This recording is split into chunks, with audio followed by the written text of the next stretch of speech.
जी हाँ दोस्तों, मेरे चैनल को सब्सक्राइब करें और बेल आइकन दबाएं ताकि मैं जो वीडियो डालूँ वो वीडियो सबसे पहले आप तक पहुंच पाए। जी हाँ दोस्तों, धन्यवाद। नमस्कार भाई, आज जो गाना आया है प्रमोद प्रेमी का लोकगीत जून में सुकून नहीं के, इसके लिए फेसबुक पेज से प्रमोद प्रेमी जी लाइव आए हैं। और देखिए कहाँ कहाँ अपने लाइव में, आगे वीडियो में देखिए, आप लोग को वीडियो में देखने को मिल रहा है क्या क्या बोले अपने लाइव में। नमस्ते, प्रणाम। और हम आप सबके भाई प्रमोद प्रेमी यादव बहुत दिन लाइव बैला भई रहे, तो आप सबके प्यार आशीर्वाद पावे खातिर कल तो शो में लाइव रहनी, बाकी बात ना कर पाओले रहनी आप सबसे। और सब भाई लोग शेयर करी, एगो गाना देखी, गाने के विषय में तो हम ज़्यादा लाइव आइले। शूटिंग कर रही लखनऊ में, यानी थोड़ा सावन शुरू हो गई बा, बीच बीच में आई।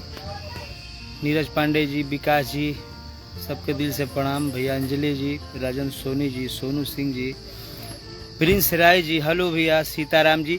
तो गाना हमारा आई रहे सोनू सुधाकर जी के लिखल, आर्या का संगीत, वेब कंपनी से जो ट्रेंडिंग में चलता है, रंजीत यादव जी, सबके, कैलाश यादव जी, हेलो भैया, और सत्य चौरसिया जी, बैजू शाह, जय हो, बजा दीजिए भैया।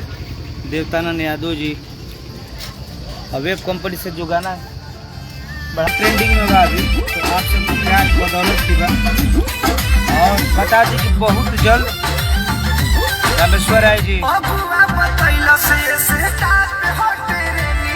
बहुत जल्द हमारे सावन के कल सुबह यानी 26 तारीख के प्रमोद प्रेमी एंटरटेनमेंट से विशाल और सोनू सुधाकर जी के लिखल गाना, आर्या का संगीत, शिवानी सिंह और हमारा आवाज में आप सबको सुनने को मिले। संदीप भाई लव यू, साहू बाबू सिंह, विकास जी, अंकित जी, रोहन यादव हमारे भाई, लव यू। कल सावन के आवत गाना पहिल का हल्का हल्का ई वेब से आई रहे, और एगो गाना एंटरटेनमेंट से सुबह। दोस्तों फिर मिलते हैं न्यू वीडियो में, तब तक लिए मेरे चैनल को सब्सक्राइब कीजिए, ऐसे ही वीडियो लाते रहेंगे आप लोग के लिए।